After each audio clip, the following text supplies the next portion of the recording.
Hello, everyone. Welcome to Chrononauts, a science fiction literature history podcast. As always, I am here, JM, with my co-hosts, Nate and Gretchen. And last time we were on the podcast, we talked about babies. And today we're talking about, animals, and we're talking about people, and we're talking about the knife, and some horrible vivisectionist activities. But before we get into that, we'll just run down some of our things. So, yes, we are a science fiction literature history podcast. You can find us on all sorts of places on the web. Obviously, your podcasting apps of choice. We're also on YouTube, Spotify, something Google. I don't know. They're always changing their things. Google Podcast used to be a thing, but now it's not. So I guess it's all being incorporated into something else. Maybe look for us on Lyco's podcast in a bit. Yeah, there's a thing with Google is they always introduce something, and it's like an experiment that they push on everybody, and they're like, nah, it's not working, so we're going to cancel it. So you never know. Something's going to change or get incorporated into something else. But anyway, you can also write us on Twitter at ChrononautsSF. ChrononautsPodcast@gmail.com is our email address. And we also, of course, have the blog spot, which we suggest that you go to. All of our episodes are posted there, but we also have some translations and first digitizations of certain stories that we've done. So you can find us there at chrononautspodcast.blogspot.com. Yeah, I haven't posted it yet, but I probably will by the time you actually hear this recording. But the story tonight that we're covering, the Vivisected, I think I'm going to post the text of that on the blog spot, because that was a little difficult to find, and it's definitely well in the public domain. So you can check that one out there. Yeah. Right, it's a bit hard to find that one. Yeah, some of the stuff we cover is not necessarily the easiest to find. Obviously, a lot of the older material you can find on Gutenberg and elsewhere. Like most of the stuff we're doing tonight, actually, we are returning to the 19th century for the first time in a while. So you should be able to find most of this stuff pretty easily now, including Vivisected on the blog spot. But we'll also talk about where we found that story when we get to it. Yeah, so hope everybody is doing well. It's been a little bit of a tough couple of weeks for me, but gotten everything together now and happy to be here on Chrononauts. I did a lot of reading over the past while. What about you guys? Yeah, I definitely have too. So I said I was reading Finnegan's Wake last time in 2/3, and I've finished with it now, and yeah, definitely quite the experience. I think it's one of the few real-world books that are comparable to, like, H.P. Lovecraft's The Necronomicon or The King in Yellow, where the more you read it, the more it feels like you actually go insane. But yeah, if you like Ulysses and you're able to do that, there's lots and lots of reference works and things like that that will complement nicely with your first read, and even more that will go quite well with your second and third. So yeah, it's an endless rabbit hole to go down to. Not for everybody, but if it's for you, I think you already know who you are.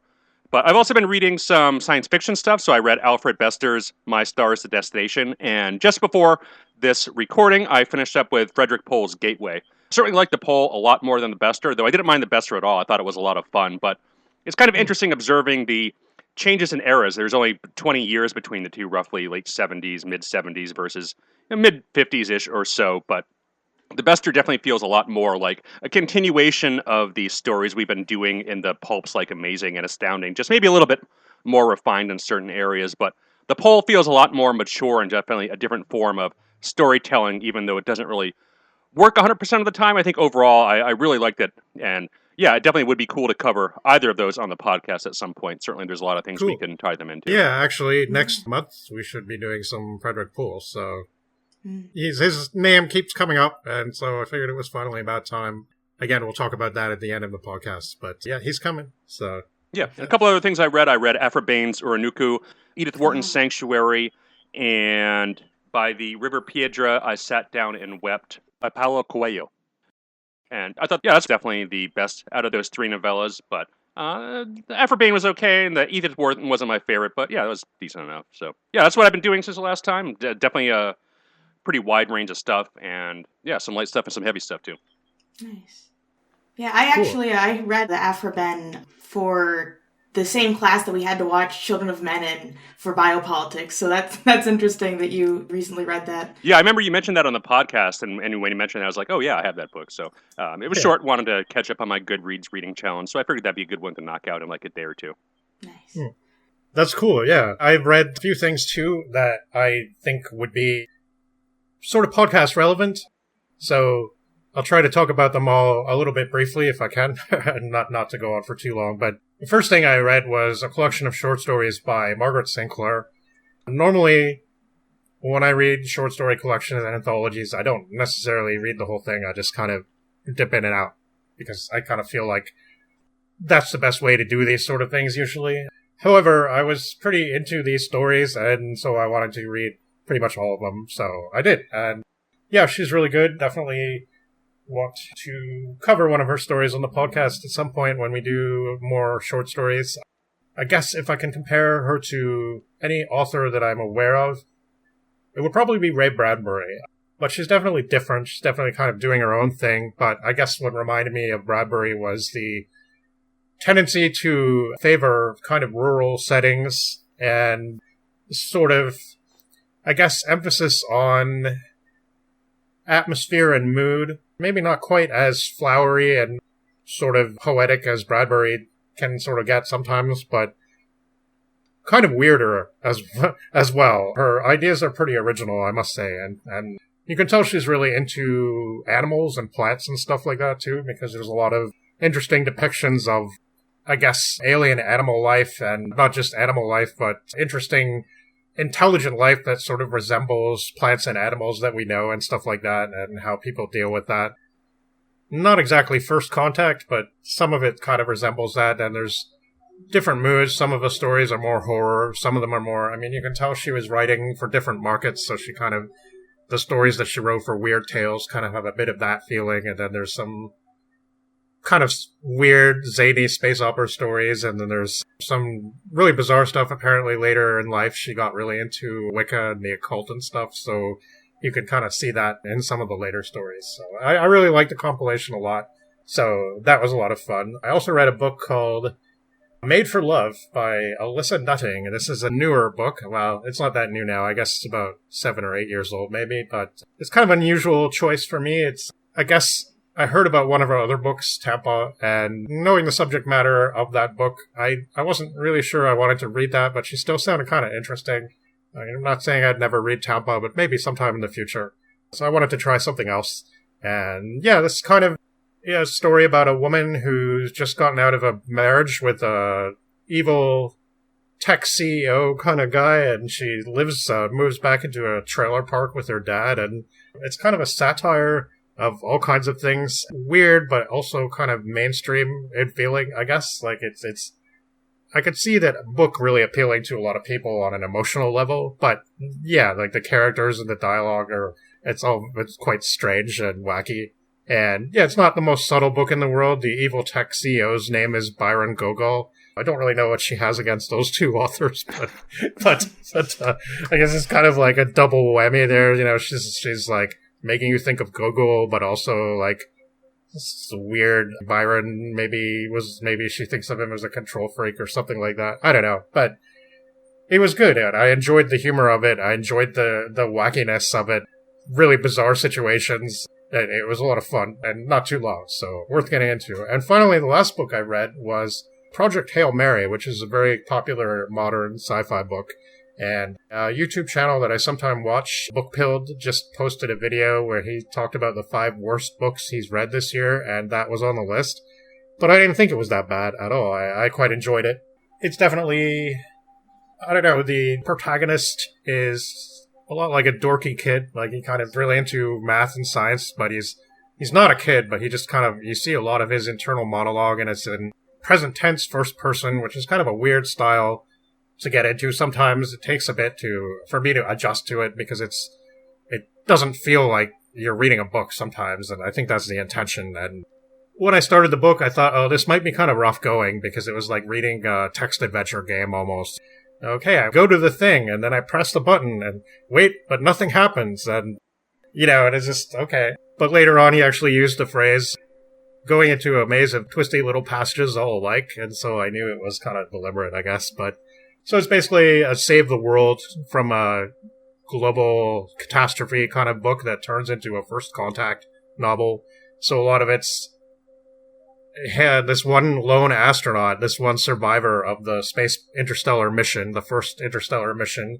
Now he's on his own, and he encounters an alien who's also on his own, and so they become buddies, and he's just kind of this big, weird-looking rock spider alien who talks in musical notes, and a lot of the book is them trying to figure out how to communicate and solving math and science problems. I think Isaac Asimov and Hugo Gernsback would both approve, definitely, of this book, because it definitely has that old-school sort of fulfilling the educational aspect of science fiction to it, so it's full of pop culture references. I'm sure in 50 years people will be calling it dated as hell.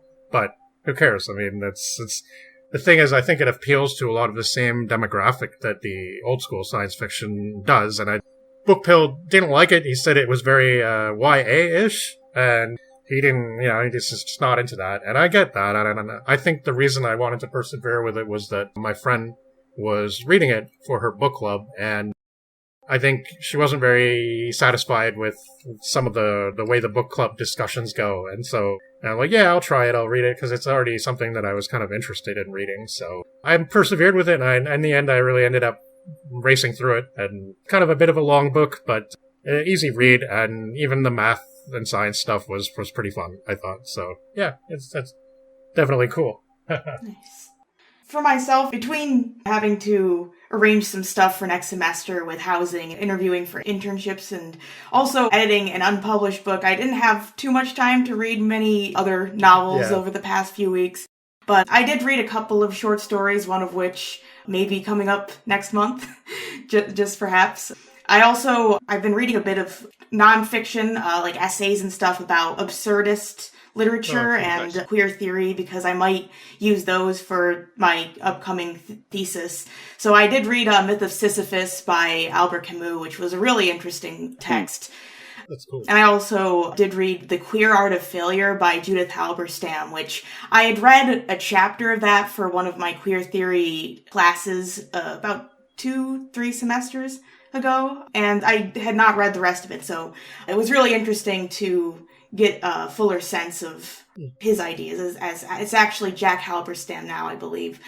Besides that, because I have been in my Red Dwarf fixation, I did end up reading the first novel that Grant and Naylor produced, as well as I'm in the middle of the second one. And the first novel is really interesting, starting out as more like a prequel and then getting into the canon and kind of changing things around, whereas the second novel so far is pretty much a break from what the canon in the TV show is. Yeah, it's pretty cool. Yeah, I'm ashamed to say I've never actually read any Albert Camus yet, but I'm definitely interested, so it's something I'll have to do at some point. But, yeah, I've read a couple of his fiction work as well, The Stranger and The Plague, and he's a really good writer. I enjoyed the work I've read by him. Yeah, lately just been a bit of health issues and stuff, so as a result, I was doing a lot of more reading than usual even. So, but yeah, there was a couple of other things that I considered getting to, and one of them was The Stranger, I believe. So something that sounds pretty interesting to me. So, yeah, I read that in The Plague a very, very long time ago, and certainly enjoyed both. Oh, okay, yeah.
tonight I guess we're calling this set of stories Children of Frankenstein, maybe a bit of a play on the novel we did last time. But two of the stories we're covering tonight can be read in the 1974 anthology The Monster Makers, which was edited by Peter Haining. And in the introduction, he talks about what a foundational work Frankenstein is. And indeed, the first selection to appear in the anthology is Chapter 5 from Frankenstein, which describes the creature's awakening. So Peter Haining is a British guy. He's put out a lot of anthologies. I have a huge ghost story. It's I think it's 18th and 19th century ghost stories or something. And some of his stuff is kind of hard to find, but you can find it in used bookstores and stuff like that. But interestingly, when I first heard of him, it was through a different thing altogether, because he's done a bunch of Doctor Who reference books in the 80s. So that's kind of where I first came across Peter Haining. So it's kind of interesting to see some of the other stuff that he's been involved in, editing a lot of anthologies, and that introduction is pretty good, actually. The anthology itself is also an interesting mix of tales we're doing tonight, but also tales that play on the same theme in a more futuristic science fiction setting. So it's definitely worth checking out, but certainly Frankenstein, the novel itself, has been well recognized and acclaimed for good reason for its historical significance. I guess Aldous argument, maybe he was not the first probably to come up with it, but he certainly did a lot in popularizing it, that the idea that Frankenstein is the first science fiction novel. And as we probably discussed many times on the podcast before, I can probably agree with this definition if we hinge it around the word novel rather than the term science fiction, as there is demonstrably science fiction that exists in shorter form that predates Frankenstein, most notably being Sandman by E.T.A. Hoffman, which is a possible direct influence on Frankenstein, but not really novel form. So Frankenstein is certainly that. But getting past the quibbling about genre and first and all that kind of thing, it's obvious and undeniable that it was a massively, massively influential text. And while Mary Shelley certainly didn't invent the totality of science fiction in her head in 1818, Frankenstein is definitely a much more in-depth exploration of the ethics of creating another being than the Hoffman. And I think we have to be aware of that. When we say the first science fiction novel, we're doing this very retroactively. Like, there really is no first in a way, because genres don't work like that, right? Like, they just sort of, like, it's like discussing, well, what's the first black metal album? Well, it can't be that one because it sounds like Motorhead. Right. But it's not the way genres work. Like, they come about after the fact. So we can agree that Frankenstein has a lot of the elements that we would consider modern science fiction, I think, and debating whether it's a horror novel or a science fiction novel is really silly, in my opinion. But yeah, I mean, I like the idea of basically starting it there. And I think it makes sense because it is a novel. It's a complete story that makes logical sense from beginning to end. And while the early picaresque type things like the Bergerac and the Godwin or whatever, they are complete stories, but they don't really, conform to how novels were constructed in the 19th century and all that. So, I mean, it's a bit of a different conversation, I think. Mm-hmm. But, Frankenstein's influence is obviously felt throughout basically the entire genre's history. And I think really the next cluster of science fiction activity, the major, where it really starts to get going is roughly about 50 years later in the 1860s, 1870s, with Verne being a huge part of that, but also a lot of these other authors that we're going to be talking about tonight, culminating in H.G. Wells. And while the early days of the podcast are, I think, very, very rough listening because we didn't really know what we were doing as far as audio production goes, but we did talk about Frankenstein at length in episode 2. And the one thing that I like to reemphasize from that episode is that the Frankenstein story very quickly takes on a life of its own after Shelley through its numerous stage adaptations. And Shelley herself saw the first stage adaptation, which was Presumption or the Fate of Frankenstein by Richard Brinsley Peake in 1823. And this discards much of her story and plays out much more like the 1930s Universal film with Boris Karloff that I'm sure you're all familiar with, including the classic "It's Alive" scene, though here it lives. So they had to change it a bit, I guess. Shelley seemed to like it. She was a little bit critical of some of the changes, but it must have been a surreal experience for her, as she remarked. But lo and behold, I found myself famous, and it was likely the stage, perhaps more so than the novel, that kept the legacy alive in the popular conscience, which then morphs into the film versions in the 20th century. And this subgenre of science fiction that is really embodied by Frankenstein, the mad scientist creating the monster creature, also gets fleshed out quite a bit in this era of the 1860s and 1870s, which is what we're going to be largely taking a look at tonight. But we're also going to be taking a look at stories that touch upon Frankenstein's themes of scientific ethics and the innate horror of medical science. We've taken a look at these sort of things on the podcast before, but primarily a later set of stories, as these all really cluster from the 1870s to the 1890s and represent some of the earliest post-Shelley works dealing with these themes. And I don't really want to present an in-depth history of changing medical technology between 1818 and the 1870s. We briefly touch upon the history of neurology, so if you want to hear a more in-depth example of how quickly these things change in a particular field, you can listen to the introduction of our Heart of the Dog episode by Bulgakov. But here I just want to briefly note that while a lot of advancements were made in many medical technologies and practices in the 19th century, they certainly didn't have everything all figured out, and medical procedures, even in the 1890s, were far riskier than they are today. And I think one fascinating look at this phenomenon is the novel Middlemarch from 1871, which a major theme is a provincial town's resistance to new medical practices, of the modern college-educated physician who's always on the cutting edge of medical research going against the old-time country doctor and his practice that goes back decades. And it's really interesting that vivisection plays such a big part in this. Yeah.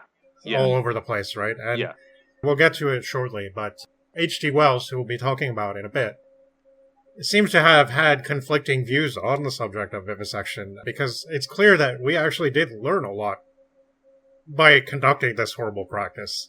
Because, I mean, it's one thing to dissect something when it's dead, but then you can't really tell.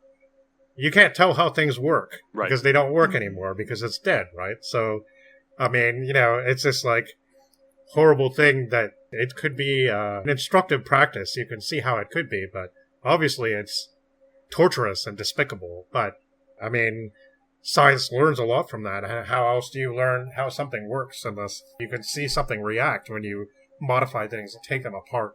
In the 19th century, that seems to be something that was a big issue on a lot of people's minds toward, especially like the 1890s and stuff. So, yeah, it's kind of interesting how it keeps coming up, and in a lot of like modern day pastiches of Victorian stuff, like even A Night in the Lonesome October by Zelazny, which we talked about before. There's some evil vivisectionists. The horrible bugbear of the 19th century medical science, I guess. So. Yeah, and I mean, keep in mind, antibiotics didn't even exist in the 19th century. So a lot of stuff that still hasn't been discovered that is crucial to medical technology today, which is kind of crazy if you think about it, how fast things advance. Yeah, so this is kind of our second tribute to the Frankenstein story and its legacy throughout science fiction. And I'm sure there's plenty of examples we can think of the Frankenstein story being played out beyond the 1890s. We've certainly covered a whole bunch on the podcast before. I'm sure we're going to cover a whole bunch in the future, too. It's been interesting returning to this time period because it's been a while. Yeah. I can't remember when the last time we did something. Was it? It was probably maybe another Mitchell story, or probably around the time we did we were mostly looking at early 1900s stuff when we did like House on the Borderland and Blackwood, and I think there was it's been a while anyway. So it was sort of strange returning to that because it felt like we were really immersed in this kind of stuff early on in the podcast, and we kind of went away from it, did a lot of early 20th century stuff, a lot of pulp stuff, and just coming back here was interesting. I enjoyed it. I do think that it'll be interesting to return to the medical theme, but do it in a more modern context at a future time. Yeah, we're certainly going to be coming back to this time period. I don't think we're going to do too much stuff older than this. I don't think there's a huge variety of stories pre-Shelley out there that we haven't covered that sound interesting. But you never know what surfaces. There's still a whole body of untranslated stuff, so maybe there's some weird masterpiece from French out there that's still out there. But yeah, as far as we go, and we're getting deeper into the golden age now, and we're probably going to do more stuff from the 60s and 70s later coming up. We are not going to leave the 19th century behind because there's still lots of really cool stuff that we haven't yet covered on the podcast, so I think it'll be fun to do. So. Yeah. So I guess with that, let's take a look at the first story that we're going to be covering tonight. So let's go under the knife. Yeah.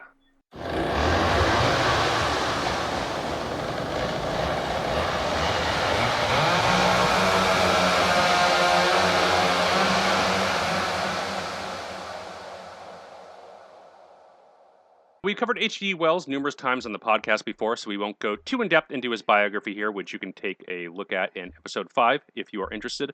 But we'll just note that this one was relatively early in his career during his extremely prolific and influential run of science fiction stories and novels from the 1890s.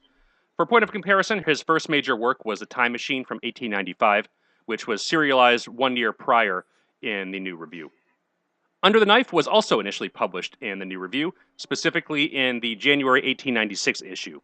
The New Review was a London magazine and looks like a pretty eclectic publication. It's a mixture of fiction and nonfiction. The only author I recognized in this issue, aside from the Wells, was a very short poem by W.B. Yeats, but there's also a few anonymous polemics and rants signed by names like Imperialist or X or Z. And perhaps most strangely is an article in French, which is called The Art of the Biography. And while I haven't really gone deep into the weeds of non-genre fiction British magazines around this time, I was kind of surprised to see mixed language content here, even when I was thumbing through the pages of the Parisian magazine Transition, which is the experimental literary magazine that some of the early Finnegan's Wake chapters were initially serialized in. Very little content in the magazine is French language beyond advertisements and a poem here or there. The New York Times described Transition as being, quote, hopelessly muddled and unintelligible, but presumably the New Review was intended for a broader audience than an experimental literature journal, and not just a small group of, literature and poetry nerds. So perhaps a strong testament to the dominance of the French language still in 1896. So that's where this one initially appeared, but in addition to the many, many, many book form anthologies of H.G. Wells' short stories that this one was later republished in, the earliest of which being the following year in 1897. It also makes its way through the pulps, finding itself in the March 1927 issue of Amazing, and it also made the cut for Amazing's 1927 annual, and was later republished in anthologies edited by Damon Knight and Isaac Asimov, so it's certainly been well celebrated and recognized by many major figures, which is pretty cool. The initial publication was not illustrated, but the version in Amazing contains a full-page illustration of a nude form flying through the rings of Saturn, so I think the Amazing issue is the ideal place to read it for that reason alone. There's two major parts of the story that play into one another. The first is the overwhelming and ever-present fear of doctors and operations, and then we get the psychedelic journey of what happens when the anesthesiast comes in.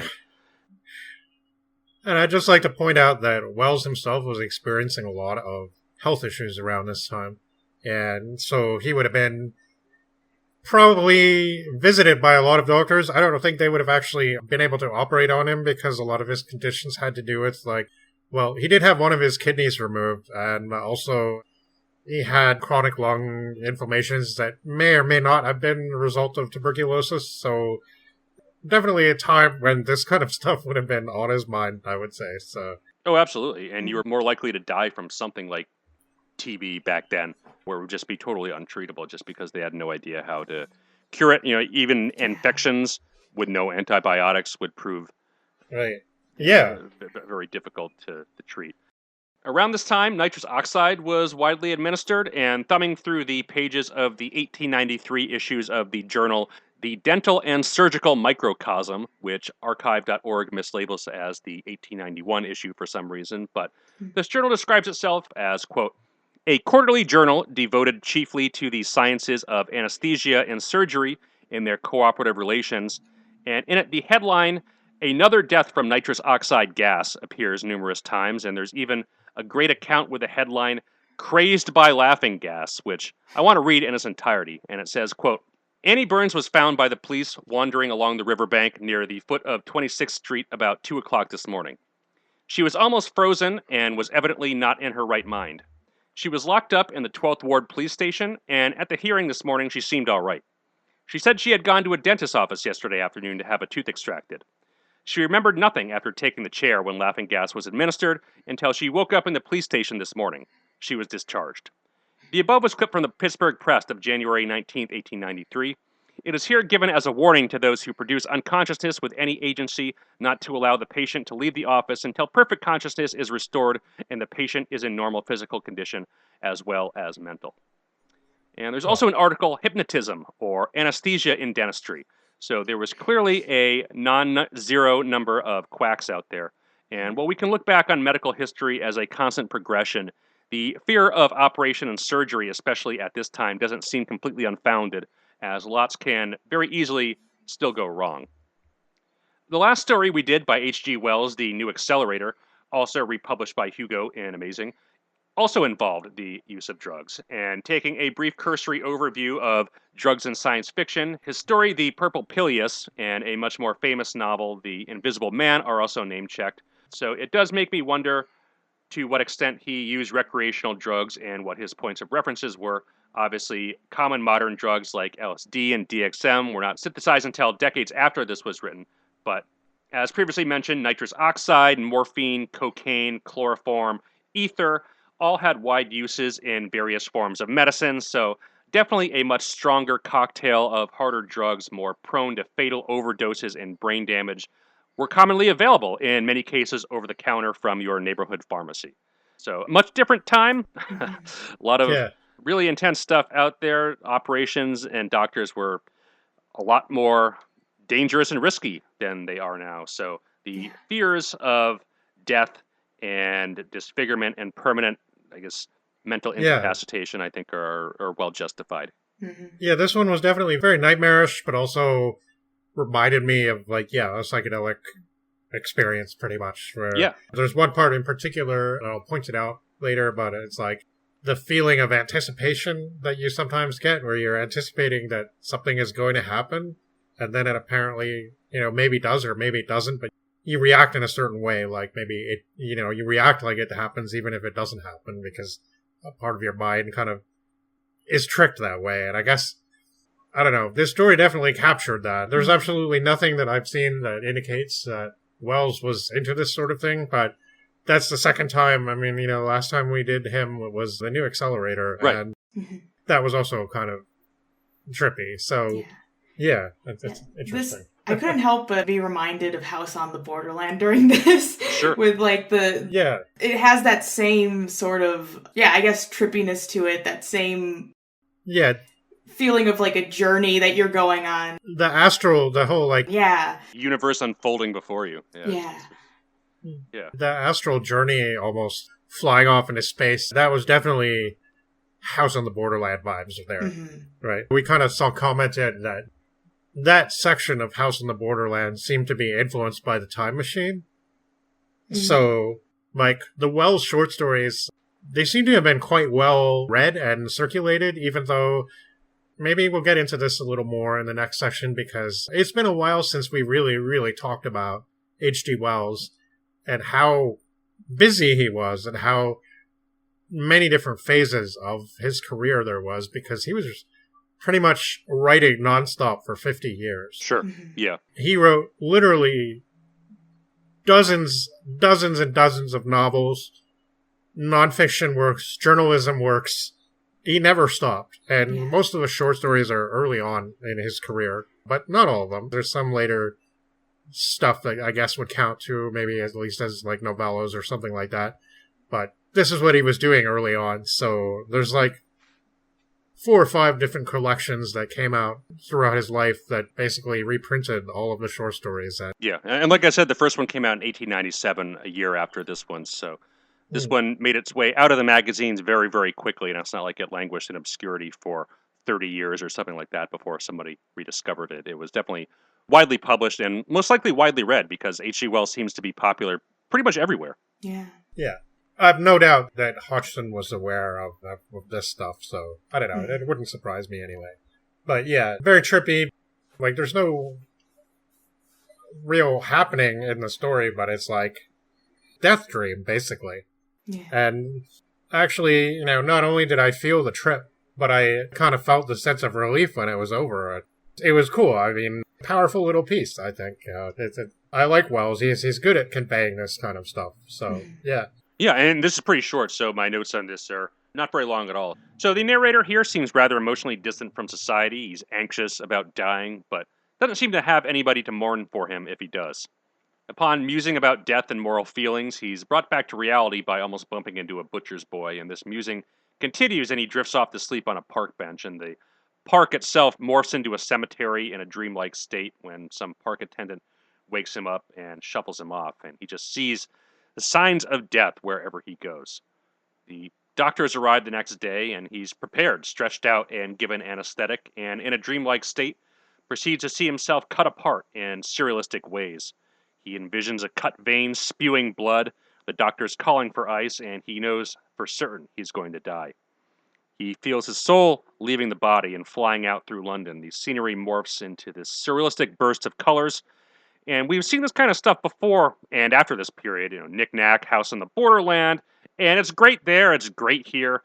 Earth itself is falling below. He's been cut free from all matter. The immateria has no inertia, so through the Earth's natural rotation, it's leaving him rather than him leaving it. The galaxy unfolds, time seems to lose all meaning. The solar system, the galaxy, the universe itself all fall away, which appears to be held in a giant clenched hand. But then, a sound like a tolling bell is heard. The hand appears to tighten around a rod, and the narrator's then pulled back into reality with the doctors around him, and he survives the operation. And yeah, it's a quick little brief story, but powerful imagery on both the sections, I think. Yes. So that part that gave me the creepy feeling was that where he anticipated that they were going to cut this vital artery. Like, right. Before it happened, he felt that it was going to happen.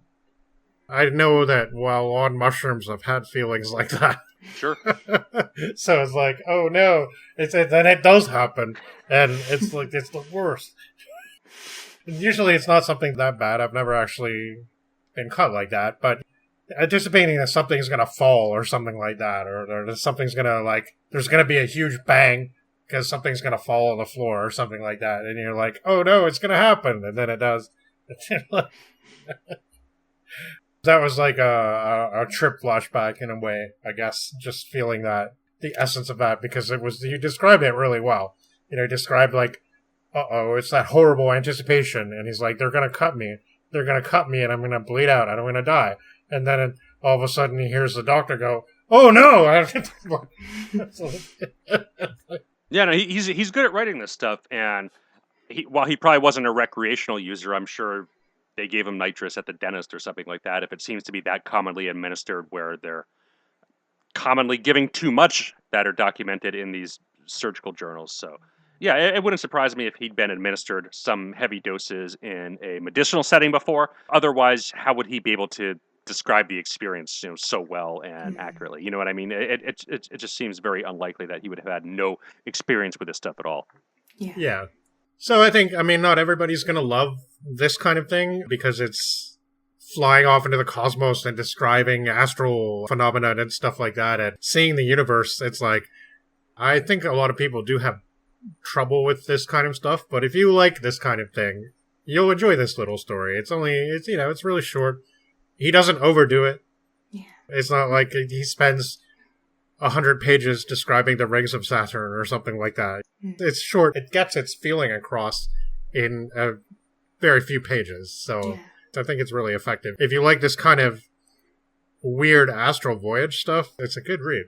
And it's also a really good way to introduce this topic, I think. Yeah. It covers the fear of doctors, I think, pretty well, which is going to be permeating pretty much the entire episode with the stories we cover, though it'll manifest itself in different ways in this. I think in many ways this is kind of the odd man out for the stories we'll be covering, and that there's no creature or monster created in this. The monsters, if you will, are all in the narrator's head, and they take a much different form. But it's now, of very course, short. if this had been a real horror story, he would have actually died at the end. But Yeah, it'd be difficult for him to, I guess, maybe he can convey it from a spirit world or something like that. Yeah. Some seance bringing him back. Yeah. Weirdly reminded of, there's nothing to do with this really, but the song Gloomy Sunday, and how there's two versions of the song, and in the first version of the song, he's like lamenting about how his love's died and how he wants to join her and stuff like that, and he's like, I want to go where the black coach of sorrow has taken you and all this stuff, and it's like really dark and depressing. But then, like, somebody, I don't know if it was a record label person or something like that, was like, that's way too dark and depressing. So they changed the ending of the song and made it so that, he woke up and he was only dreaming and she was still actually there beside him and everything was okay. And it's like, oh. And it's so funny, too, because, like, most of the song is, like, minor chords and really sad. And then all of a sudden it's, like, goes up into a major key. And it's like, I was only dreaming. I don't know. It was nice to feel that sense of relief. So, yeah. Good story. Yeah, I like this one. Again, really short. I think it's like 3,000 words, so you could probably read it in 15 minutes. Mm-hmm. Yeah. Like you said, Jam, it's really powerful. I like the sensations that it's able to convey. Mm-hmm. Yeah. So, be careful when you do drugs, I guess. And, yeah. Yes, use harm reduction, which is not a thing that was in the 19th century. So, I guess on that note, why don't we check out a longer work by Mr. Wells? Yeah, we're not ready to leave Mr. H.G. Wells yet. So, we got a longer work to talk about. We got The Island of Dr. Moreau coming up in just a moment. Yeah, we're going to be stranded for a little bit, I think. I think so, yeah. Yes, definitely. All right, we'll be back.